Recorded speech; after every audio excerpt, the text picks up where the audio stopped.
Hello everyone, my name is Melanie Dyer and I'm a senior here at Eastern Illinois University.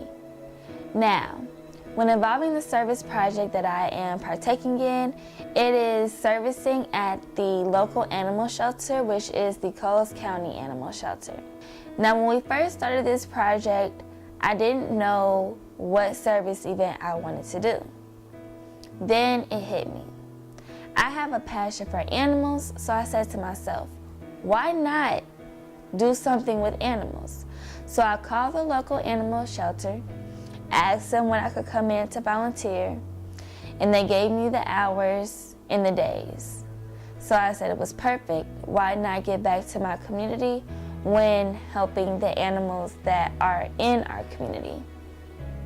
And also when involving service, I thought to myself, when you're doing service for something or someone, why not do service that basically you're enjoying? You don't want to do service that you feel like you're obligated to do. You want to do service that you actually want to do. And this is something that I actually wanted to do. So when giving back to the community with animals, it goes back to my history with animals. And that is saving animals at a young age. Now, a lot of you are wondering, what could she possibly mean with saving animals at a young age? And that is basically like saving like birds. So even going farther back to even birds, like falling out of a nest, baby birds falling out of a nest, I would basically like find a bucket and put some grass, put some dirt, put some worms in the bucket and place the baby bird in there and just provide it with a home. Even if it didn't survive, somewhere in my heart I felt like I did the right thing. And then there were cats. Cats would stray into my backyard from time to time. And instead of bringing it into the house, I just basically like created a little like fort for it and just like provided it with food and water. Or even seeing a stray dog outside, I would basically just find the owner of the dog or just take it to the local shelter so that it can find a home. So those are just a couple of things that I've done in the past when giving back to the community when involving animals. Everything deserves a second chance. The message that I got from the sign and the board that was outside the shelter itself was that everything deserved a second chance of happiness. So that kind of brought something out of me when servicing at the animal shelter, because I felt as if, you know, I was providing an animal who didn't have the control of whether or not it could be happy.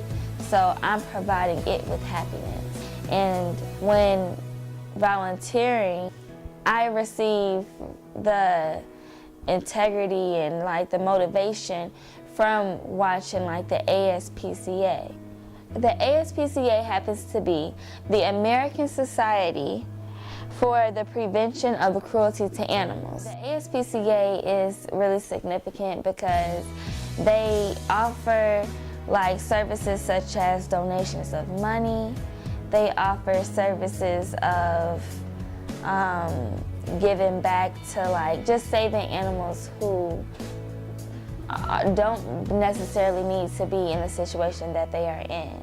So when I go to the animal shelter, that's the mindset that I have, is to basically take an animal out of its natural habitat of being caged up and just giving it an opportunity to feel at home even though it doesn't have a home. So one dog that in particular that I helped at the animal shelter was a black and white terrier. When I first walked in, I introduced myself, and of course they told me what I could help them out with.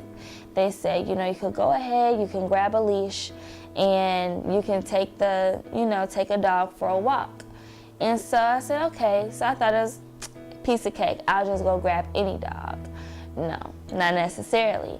I walked into the kennel itself, and it was all types of dogs. You had pit bulls, you had German shepherds, you had a lot of intimidating dogs.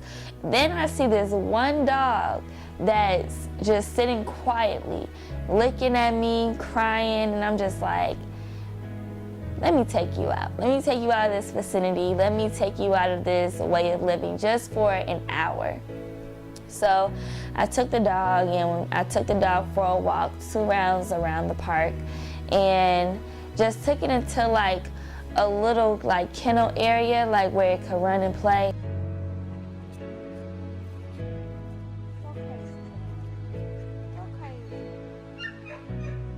And I just basically made it feel like he had an owner. Just even if it was for an hour, he felt like he had a home. He felt like he had someone who cared about him, and I was happy to make him feel that way.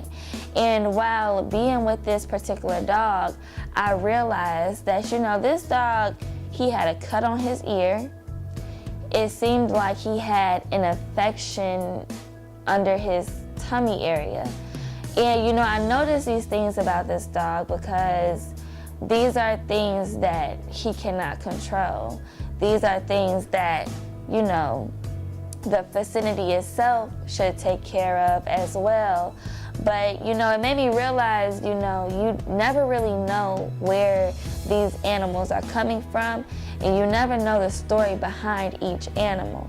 This dog could have been abused. This dog could have been homeless. He could have been on his own for a particular amount of time until they found him and took him in. And I personally felt as if, you know, what would I do? What would I change in this dog's life if I adopted him at this moment? And I could think of 1,000 ways to change his life and just to make him the happiest dog ever. But I took those moments of how I can make him the happiest dog ever into that 1 hour of me being with him. So I basically like played with him, like had toys, and let him chase me around the yard, and made him feel as if he was superior even though he was a small dog. And it made me realize that this is something that I really want to do, regardless on what occupation I have. If I do radio, if I do news, I would want to always have a helping hand in the community when involving animals and helping them to find a home. Because when you volunteer at an animal shelter, or you volunteer at anything involving animals, you always want to make sure, like, you have to realize that this is something else's life. It isn't just an object. This is someone else's life that you're basically helping and you're contributing to. So why not help out in a major way?